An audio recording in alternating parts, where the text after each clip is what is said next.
Welcome to The Recovering Perfectionist, where you'll learn all the hacks you need to get started and finished on your business or project. You'll connect with successful entrepreneurs who are in perfectionist rehab, unapologetically experimenting and balancing life, business, family, and me time. I'm your host and Chief Recovering Perfectionist, Claire Barton. Hello, Recovering Perfectionists. It's Claire Barton and welcome back. I'm here with the gorgeous Caylie Price. We've finally gotten to chat. We've been trying to chat for quite some time and we're finally here. So, hey, thanks so much for coming on the show, Caylie. How are you going? Thanks so much, Claire. It's great to be here. Yeah, we were going back and forth for a while, but we've made it. So. Here we are. We're finally here. We're both earringless because there was a bit too much static going on, but we are both here. So just in a nutshell, let me introduce what I know of Caylie. So Caylie came kind of back into my life probably about a year ago in one of the Facebook groups. And I was like, oh my gosh, I've been so girl crushing on you for such a long time. And I was trying to think while I was driving this morning, I think it's been probably 2 years ago when I first came across you, and there was someone else, I can't remember who, and you were doing an interview or a podcast or something like that. And I just really loved how you talked about business and your whole energy and that sort of thing. So I'm absolutely rapt that you are back. I know that you are the owner of Better Business, Better Life, and also you've created a beautiful program called Facebook Live to Thrive, which is super exciting and definitely what we're going to talk about today. I absolutely am a massive fan of anything that involves low price or free marketing strategies. And I know that's a big part of what you do with Facebook Lives and that sort of thing as well. So I can't wait to get all of your tips about that through the lens, as you talk about as well, of that imperfect action. So tell us a bit about you and your biz journey to start with and where you're at now, and then we'll jump into the beautiful Facebook Live stuff. Sure. Well, look, I've been in business for a good while now, but basically it all started because I was actually managing a business incubator in a drought-stricken area, and everyone was going, buy local. And I'm like, guys, the local people don't have money to buy local. Wow. And it was when online marketing was just sort of starting to get traction. So I taught myself to be able to share with the other business owners, and then I went, oh, I really love this. Like, this is what I want to do. So ended up starting the business. But it was probably, I'm going to say 2 or 3 years ago now, that I had a webinar that I was doing with someone else, and we were out there promoting it, and I went, you know what, I'm just going to try Facebook Live. Sorry, that the reminder popped up. I tried Facebook Live to promote it, and it just went off, and we're like, oh, hang on a minute, you know, we're doing all these other promotional activities, and this one thing was getting more registrations than any other combined. So at that point I went, okay, I should probably take some notes of this. Yeah, cool. So, look, it's interesting because, you know, even yesterday, I'm back in Victoria for a week at the moment doing some one-on-one consults with businesses through Southern Grampian Shire. So doing it on behalf of the council, doing some consults. And everyone's like, you know, Facebook used to be awesome. It used to be this, it used to be that. I could get seen by people. You can't do it anymore. And I'm like, well, actually, guys, hang on a tick before you rule it out. Back it up. Let's back up that truck. Video is awesome. Live is even better in the sense that Facebook is putting that priority in terms of the algorithm and getting seen and getting the reach on Facebook Live. That's where they want you at. And the other side of it is pre-recorded video is great because, like, you can batch it and do some in advance and have a few so you know you're going to have that consistency. But Facebook Live gets on average 6 times the engagement that a pre-recorded video does. So, you know, that engagement is what gets us the reach. It gets us seen. So it's a really great opportunity, especially when it's free. So yeah, exactly. Yeah. So I'm a bit of a Facebook Live nerd now. I love it. All right. So why is it, do you think, if we talk about it from a consumer point of view to start with, why is it that Facebook loves the live version rather than even pre-recorded video? Obviously, video is a big thing, but why the live? What's the live aspect? What's the catch draw there? Like, even though I'm a huge proponent and I teach online marketing, so, you know, I kind of like it. I know that you can't beat face-to-face interaction, but we can't all be in the same place at the same time. The next closest thing you can get is Facebook Live because you've got that opportunity excuse me, to have a conversation in real time. Like, people can be asking questions and you can answer back in real time. And I think the thing that people really love about it is that there's no way to hide. Like, with video, you can be super polished, you can practice it and get it all nailed down so you're looking fantastic. People love real, they connect with real. Like, being able to interact with us and see what we're really like in real time means that, you know, we're approachable suddenly. It's not this big scary thing that, you know, they're super polished and, you know, we can't approach them because they're too big or too important for us. We're just another person, and people love connecting with that. Yeah, interesting. We can't hide behind the camera. We are in front of the camera, but we can't hide behind it as such. Do you know, it is a really funny thing, and I think that I completely agree with you. It's about the connection and the authenticity, and not just the hashtag Instagram authenticity. It's like, I'm a real person. I'm really sitting here. I was on a Facebook Live last week, and I had to I was on a webinar, actually. I was running a webinar, and I had to get up and come and open the door because my dog was scratching at the and that was more distracting than having him inside, sort of thing. So, you know, that sort of thing. Or, you know, people are always like, oh my gosh, I was just doing a Facebook Live and my kid came in, or someone knocked on the door, or the phone rang, or whatever. And I think, awesome. Like, I get so excited about that sort of thing, because I think, A, that's awesome that you did it, and you didn't delete it, and you're telling us that it happened. There's a massive block that's been overcome for people to be able to get to that point. For most people, some people just, you know, water off a duck's back, it doesn't really matter. But most people find it really daunting, and it's a very vulnerable space to be in, because, like you said, stuff goes wrong, and you might have bags under your eyes, or life happens. There might be something in the background going on. I was on one of the very first times I was on it was someone else's webinar, like a group call, and my husband had just got out of the shower and didn't realize it was when I was even new to online business. He just got out of the shower and walked behind me. Oh my gosh, that was my naked husband just walking behind me. But I couldn't do anything about it, and it was just hilarious. It happens. Like, oh well. Hashtag I'm a real person, and you know, poor old mate. So now every time I'm anywhere near my computer, he's like, he'll go and get dressed, or like, I'm out of here. I totally agree. It's the connection thing and that sort of thing. So in that sense, what are your kind of strategies, or what sort of things do you teach people to get over that fear of the imperfection, and the fear of like not having everything super polished, and not having your full hair and makeup and the most beautiful background, and, you know, all the ducks in a row before you start doing Facebook Live? What are some of the things that people can do to overcome that?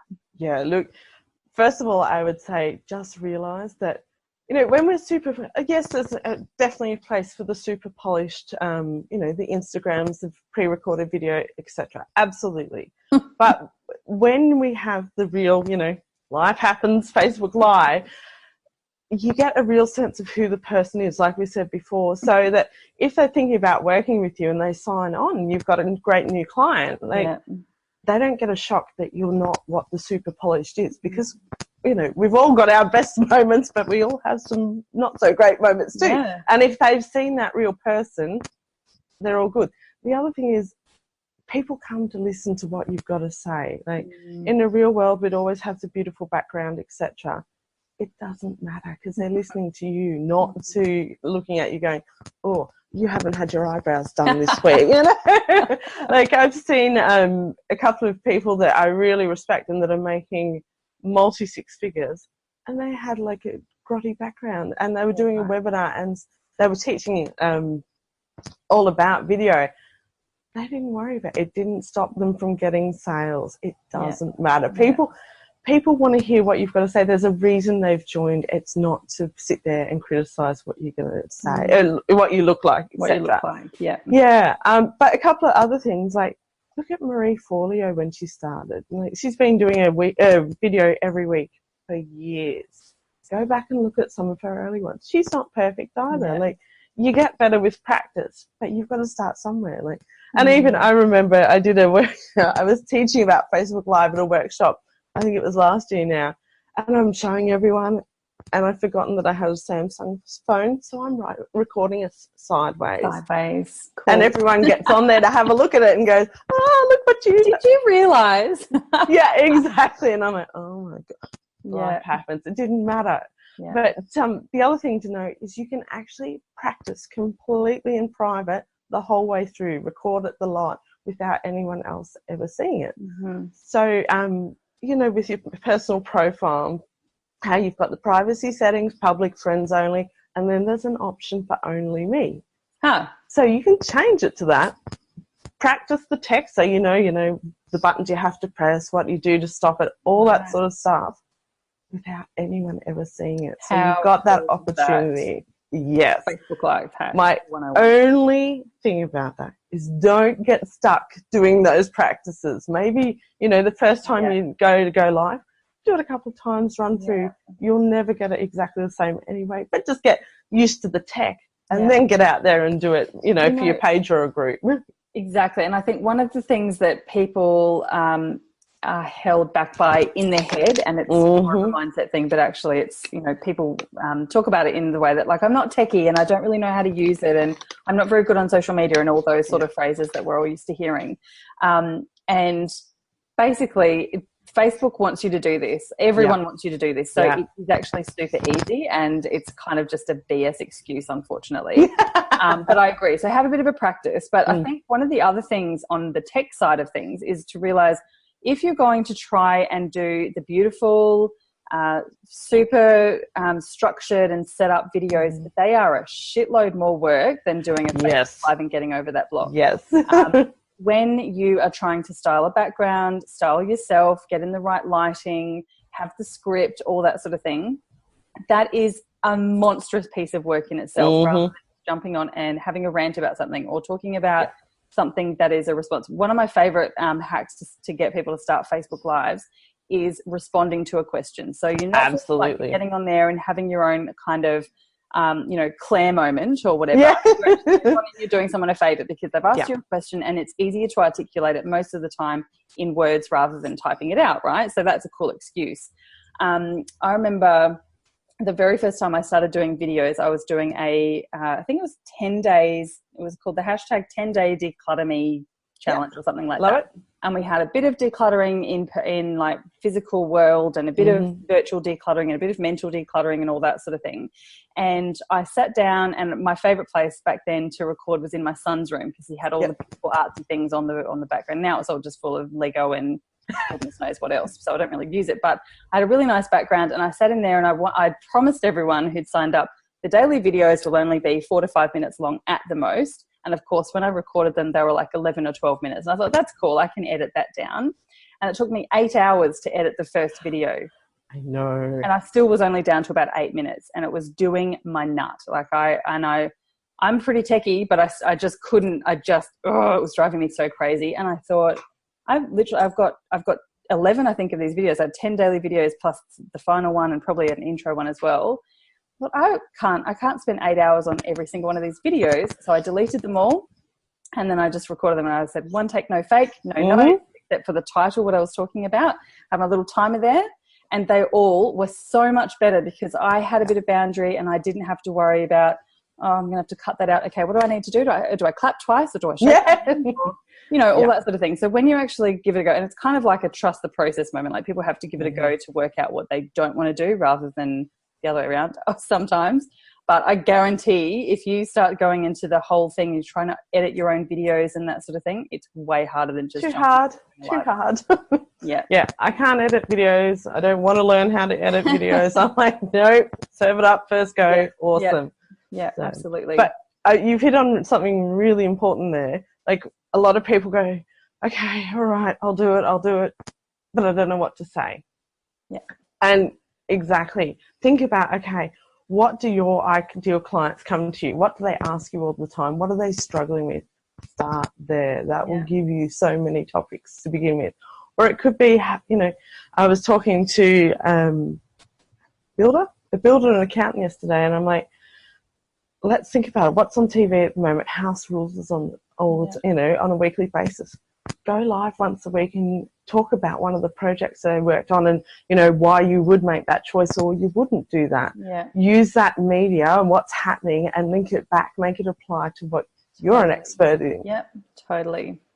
Guaranteed to always have lots of things. Yeah, I agree. There's so many different excuses that you can use to do it. I also talk about to start off with any sort of video is if someone sends you something via Messenger, a question or something, jump on and do it there. Like it's you've got one person who's an audience. It's very safe. You've probably already started a conversation with them, and it's really connective. There was, and I remember the light sort of twigged for me a long time ago when this happened, and someone had said, I really want to work with you, and she made the decision, and then she backed off and was like, oh, actually, I'm not sure. And then she came back and said, actually, I really want to work with you. And then she came back and she basically said, I'm not sure because I don't want to put you out because I've got a little baby and I don't know if I'll be able to stick to the times, and I don't know, like he might get sick. And like she really felt this overwhelming potential guilt factor. So I thought there's no point in me keeping on saying, it's okay, I understand, I'm a mum too, I get it. Yes. I was like, she actually needs to hear this. So I jumped on and I said, babe, I get it. I have cancelled more times in the last 3 years than I have in my entire life since I've been a mum. I totally get it. If you have to cancel, like it's totally fine. And also you're probably doing me a favour because I probably have put off cancelling as well. So literally it's not an issue, right? And she was like, oh my gosh, thanks so much. And then we worked together and it was fine. But you just having that, exactly what you said before, a conversation, a connection about the response rather than just keyboard warrioring it. You know, it's a totally different energy. And, you know, I talk about this all the time with, you know, workshops and with touch points and that sort of thing, that you can make an first impression when you first meet someone. Would I work with you? Do I get you? Are you my person? Are you the sort of like person I want to hang out with or not? Right? You make that, you know, face to face straight up. Whereas online, it's something like 111 points of contact people need to have with you before they can make that decision. Exactly. So and you're taking all those barriers away. Speed that gap up. I love it. Awesome. So tell us about some of the other ways that your clients or that you use Facebook Live as opposed to things like Facebook ads or other paid marketing and that sort of thing. So just a couple of examples of my own clients. What I do is I get them to collaborate with other people quite a lot. So, for example, one of my clients is a skincare specialist in Newcastle, and you know, she's an expert in her field. She's been, I think it's cornea therapist of Australasia, 6 years running. But she's paired up with Oprah's facialist last week and interviewed her. I know. What? And Robin's got like 500 likers. Yeah. But the organic reach from that by pairing up and working together was over 4,000 reach. She had over 100 comments. So bringing in someone else and sharing your audiences, like you and I have quite similar views on things, but we're not competitors. We specialize in our own way, but we also can both help our clients, you know, bringing those other people in and bouncing off each other's viewpoints and sharing that is a really, really powerful way to use Facebook Live. And then what we've actually done is video is working, so as in the recording from Facebook Live is working really, really well. If you then want to boost it with Facebook ads, we just did a simple campaign. We know her audience is between 25 and 34, females within 50 Ks of Newcastle. So that was what we used as our targeting, and we were getting 10-second views for 12 cents per person, which is awesome. But the even better thing is that if we want to advertise in the future, we can target just the people who have watched video. And because they've watched 10 seconds, we know they haven't just scrolled past like a lot of traditional ads. They've actually had to stop and look at it to be viewing it for that long. So we know it's a warm audience. It's really awesome. Cool. That's part of that retargeting kind of absolutely strategy. Awesome. Exactly. But then, you know, I've got another client, Katie, who's a fertility specialist, and she runs a challenge around that. The first time she did it, she didn't use Facebook Live, and she got her registrations. The second time she did it, she did 3 Facebook Lives, and she tripled her registrations just by having that extra reach and that engagement. And now it depends what you specialize in. Like, fertility is obviously quite a sensitive topic, and people don't necessarily want to comment a lot because they don't necessarily want to be identified as having those challenges. But the fact that they can watch Katie, see what she's like, know her personality, they'll very quickly decide whether they feel they can trust her and work with her versus, you know, like you said, all those touch points with text and photos etc., where they don't get that real feel, because so much of our communication is body language that you can't get from written. Yeah. So, yeah, really, really powerful stuff. So looking at those launch series, I really encourage people to do, for example, one Facebook Live a week for that consistency and being visible, etc. But then you can use it really well for launches and working out a strategy there, or for collaboration to build your audience. Awesome. So can we just talk quickly about repurposing, and then I also want to talk about if you have a strategy for consistent like a consistent time, and almost like having it sort of like a podcast. If we come back to that, but tell me about the repurposing stuff, because that's really interesting to me. I do upcycling blogs. I hate the idea of doing anything and then, sharing it once and then leaving it there to die. I just don't get the point of creating stuff like that. I am a little bit lazy and I want to get as much mileage out of everything as possible. So in terms of Facebook Live, I see sometimes people do, I think it's usually set up on Zoom or some other sort of casting software, and then that gets cast into a Facebook Live, and then they use it on a podcast and all that sort of thing. Is that getting super techie? Is that like next level, or is that doable for most people? No, really doable. So with my clients, I'll say to them, do your Facebook Live, download it, upload it to YouTube. YouTube's the second largest search engine after Google. Let's take advantage of that. Okay. And you can put all your keywords in there, so it really helps narrow down who's coming to watch it. Then embed it from YouTube into your blog post and have it transcribed. So that's a blog post, your blog post for the week. Already done. Yeah. And then, you can take short snippets out for Instagram stories, or you can take little quotes and make image quotes out of it. You can repurpose it so many different ways. I'm so excited. Yeah. I can see the, oh yeah. Yeah, speaking that language. But, and then if you use a scheduler, something like Recur Posts, well, you can just have that cycling through in your library, and it's there. It's great content that you can use over and over again. I love it. Work once, make it pay many times. Girl after my own heart. I completely love it. All right, so let's go back to talking about having it almost set up like a show, for example. So I know I've tried it once. It didn't quite work, mainly because I just couldn't get my own shit together and be. I wanted to do it, say I think it was a Wednesday night. And I said, 8 o'clock every Wednesday night. But of course, like clockwork, my children go to sleep at 7 o'clock every night, except for Wednesday. And that's what they insist on. Another wee and another drink of water and another cuddle and another story. Mum, I'm cold, and Mum, I'm hungry. It's always on a Wednesday. So I was like, what, this just isn't going to work. And I didn't really feel, I had other priorities basically, and I didn't feel that it was a priority to do it during the day. At a time when I didn't have as many audience members on and that sort of thing. So, but I have seen it work really well for some people, who do every Wednesday night or every whatever it is, and they almost market it like a mini launch on, say, the Monday and Tuesday, like Wednesday night I'm going live and I'm talking about such and such, and they kind of have like a little mini campaign every week. And it seems to work really well. So I'm very keen to bridge that gap and to share with people, does it work? Is it a thing? Do people tune in? Is it kind of still a bit hit and miss with who rocks up? Or talk to us about that sort of stuff. Yeah. So a couple of things about that. First of all, if you are thinking and you're able to, and for some people it's not realistic to have the show at the same time every week, but if you can do that, start by looking at your Facebook insights to see when the most people that your likers are on Facebook logged in, so that you've got a better chance of reaching them. And the beauty of it's like a TV series. Right? Think of my teenage years. Friends was on at, say, 7 o'clock every night. You could bet your life I was ready at 7 o'clock because I was trained into that. We become trained to sit down and watch our favourite show whenever it might be on at the same time every week. So there's real value in that. And, if you can do it, fantastic. But don't let that stop you from doing it. Yeah.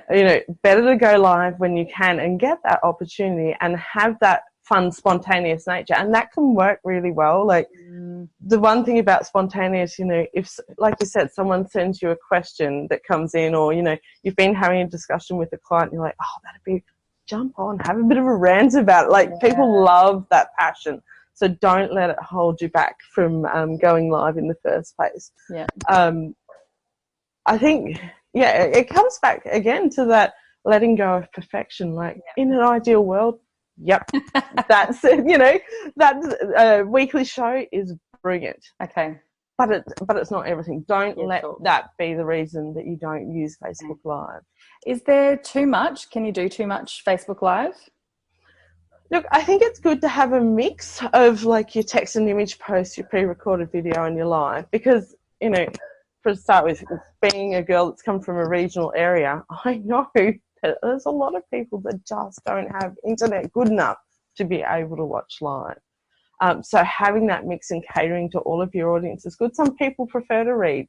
Awesome, and that's why when we repurpose, we go from the recording on Facebook to YouTube to embed it in our blog post with the transcript, because then that's catering for your whole audience. So I think it's good to still have a balance, but the most important thing to think about is, okay, however often I decide, whether it's once a week, whether it's once a fortnight, it's better to do it less but do it consistently than to do 5 and then be forgotten for the next month when you haven't had a chance to do it.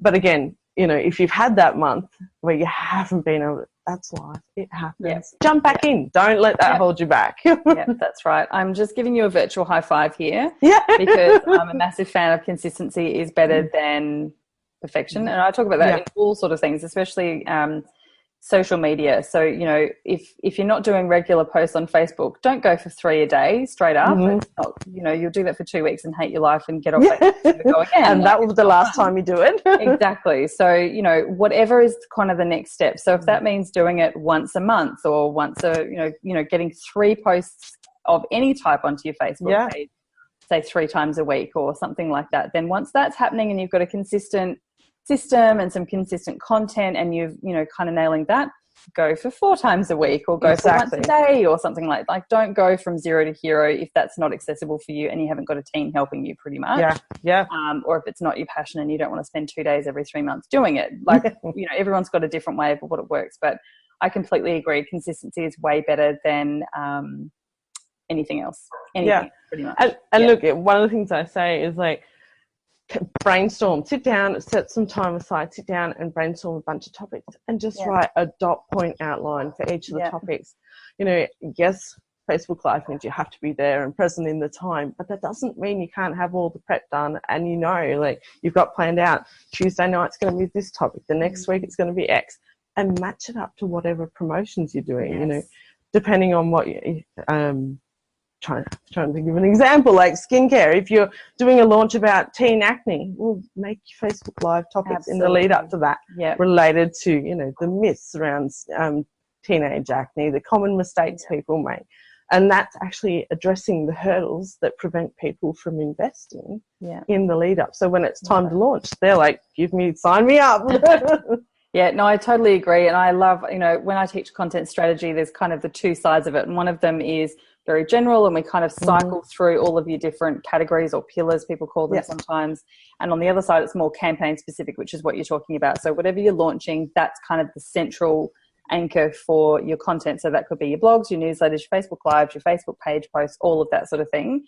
And the other thing, the part of that I think is a really important part of the Facebook Live, but I'd love your take on it as well, it is having some sort of call to action after every one of them. Absolutely. So it doesn't have to be a sign up here for this. Buy this. Course, that like that. It could be as simple as like this if you liked it, comment, tag someone if you think it's going to help. So it's something that's quite passive and quite easy for people to do in the moment. It could be, if you want more information, click on the link in the comments to go and read the blog. And then after that, there might be another call to action for a content upgrade or to join your newsletter or something like that.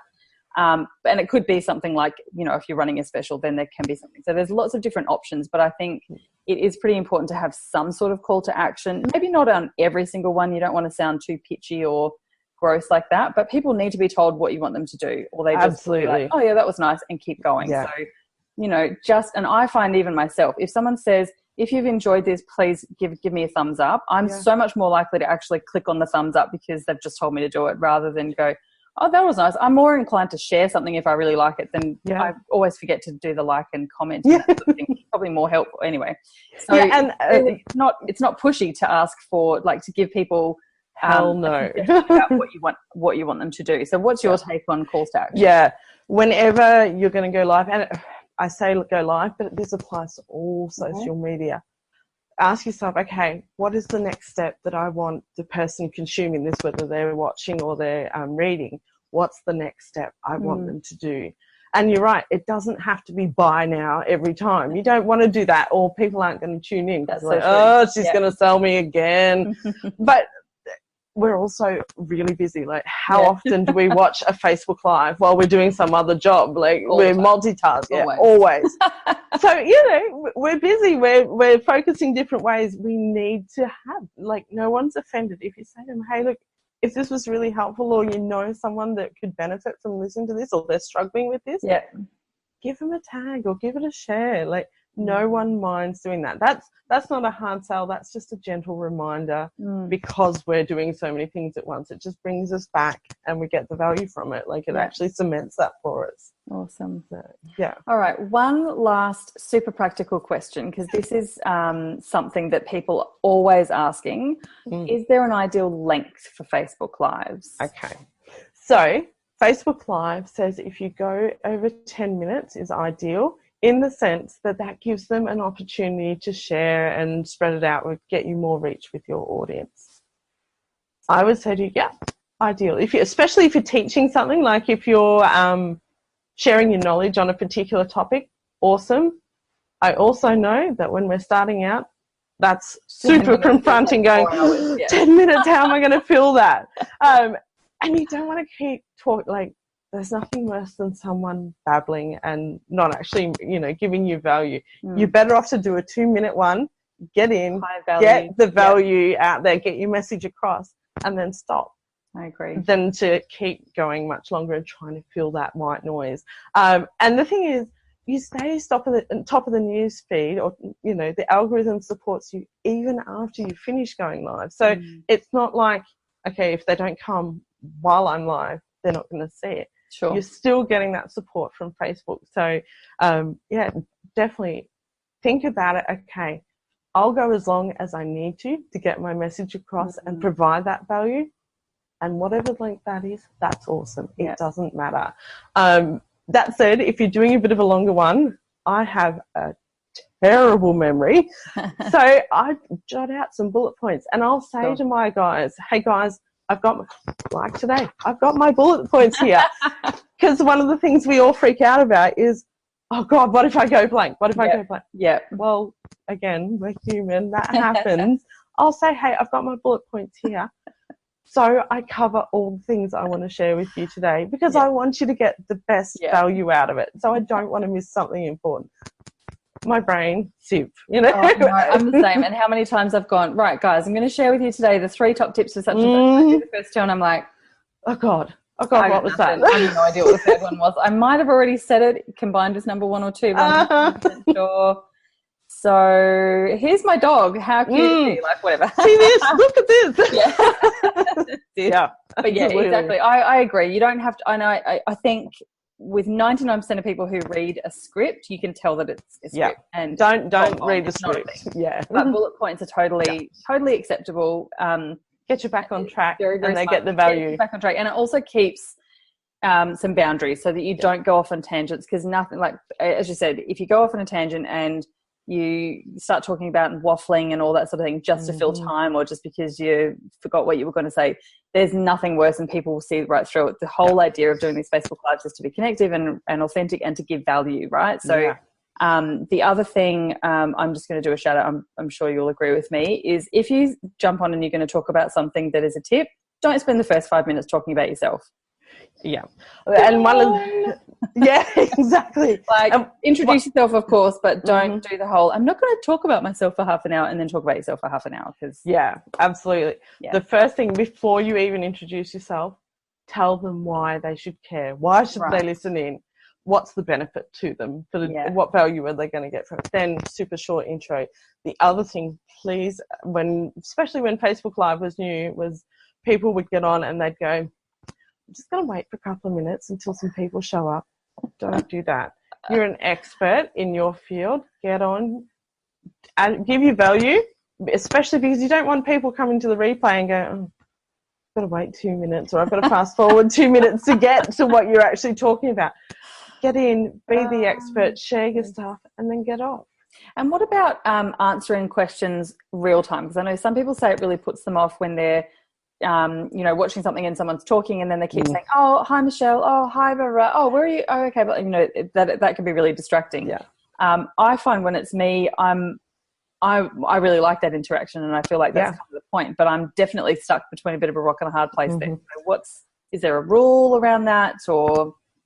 So my answer to that would be, if you imagine you're speaking face to face, and you're in a crowd and people are coming past, do you turn away from the person you're talking to say hello to every single person that's going past? No, you might shout out to a couple and say good day to be friendly, but you're not going to stop the conversation every time. Yeah. Same goes with the questions. When you're first starting out with Facebook Live, it might be really confronting to try and check the questions and keep talking on message, etc. Yeah. If you don't answer them live, that's okay. Even say to them, hey guys, I want to make sure you get value from this, so I'm going to share. But pop your questions in the comments, and I'll either address them at the end of the video, the Facebook Live, or I'll come back to them later. Awesome. And then, once we get more confident, we get more practice with Facebook Live, you naturally start to do it anyway. So it's really good.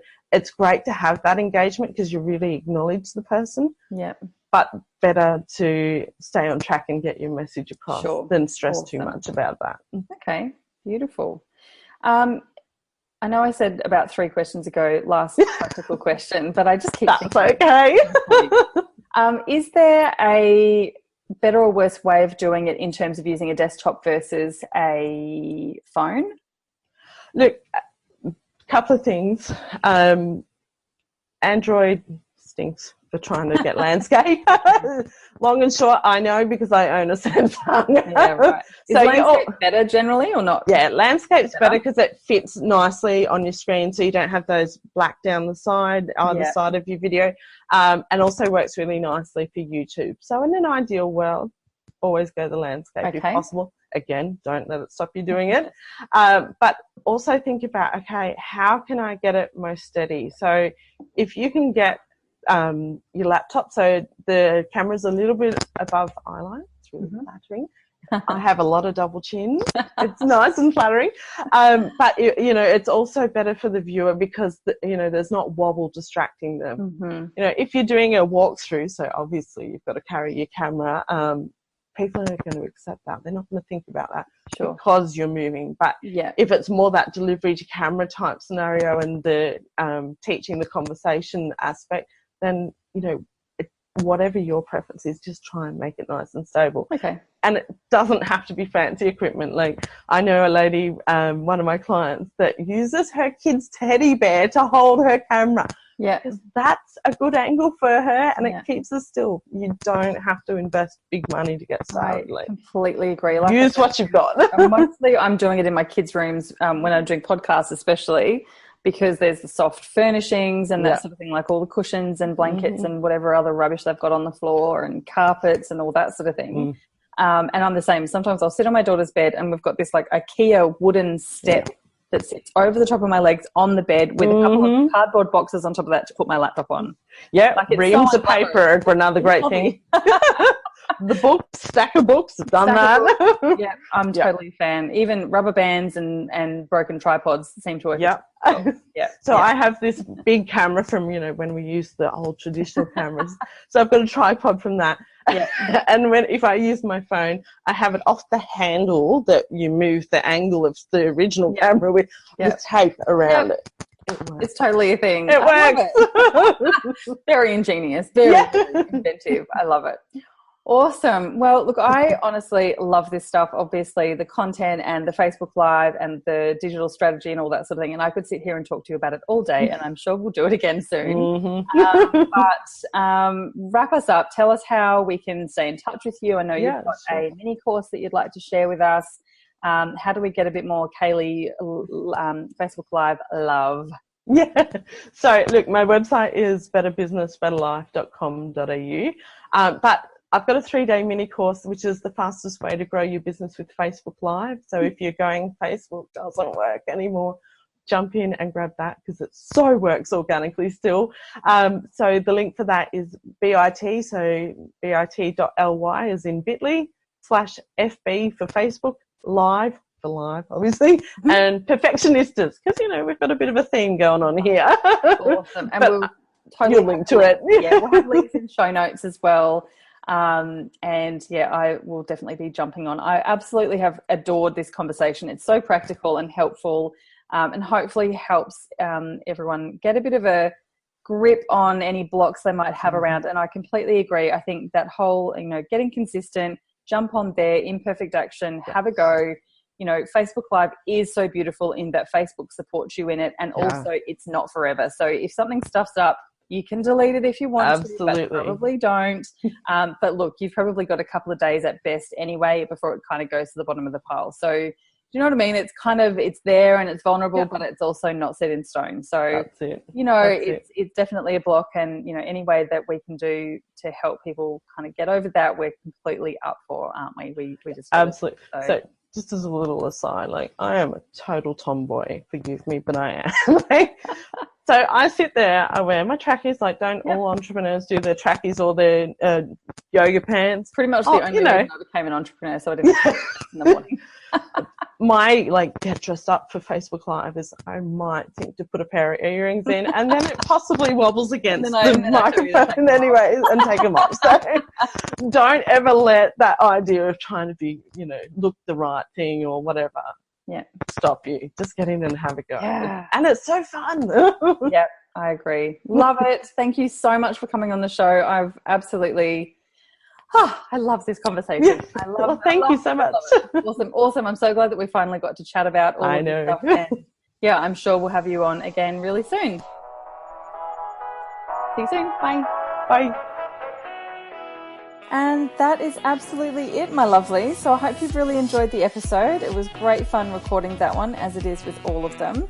If you'd like to connect, I'd love to stay in touch with you. I have a beautiful Facebook group community at bit.ly/The Recovering Perfectionist Crew with all capital T, R, P and C. I have a massive goal this year to get 50,000 downloads on my podcast, and I've got a YouTube show as well. So I'd love for you to help me out if you can by either subscribing to the podcast on iTunes. So if you want to go over and do that now, that would be awesome. If you have a couple of favourite episodes, or if there's one favourite episode that you've really enjoyed, I would love you to share that with anyone who you think would get as much out of it as you have as well. And while you're in iTunes, if you can jump in and give it a review, that would be amazing. iTunes definitely helps out podcasts that have got some good ratings and reviews and some really interactive listeners. So I would really appreciate your help with getting to my goal of 50,000 in 2017. The show is also available over on YouTube. The links are always in the show notes, so you can head over there. So it's The Recovering Perfectionist on YouTube. There's a channel for that as well. So jump in and leave your comments. You can watch all of the episodes in video. So if you want to see what we look like and our crazy hand gestures and facial expressions and all of that sort of thing, absolutely jump in. You can subscribe to the YouTube channel show as well, and then you'll be kept up to date when there's some new episodes that come in there. So yeah, love your support. And if you want to shoot me an email, it's hello@clairebarton.com.au. Always happy to receive your emails and open up a conversation. All right, big love. I'll chat with you soon. Bye.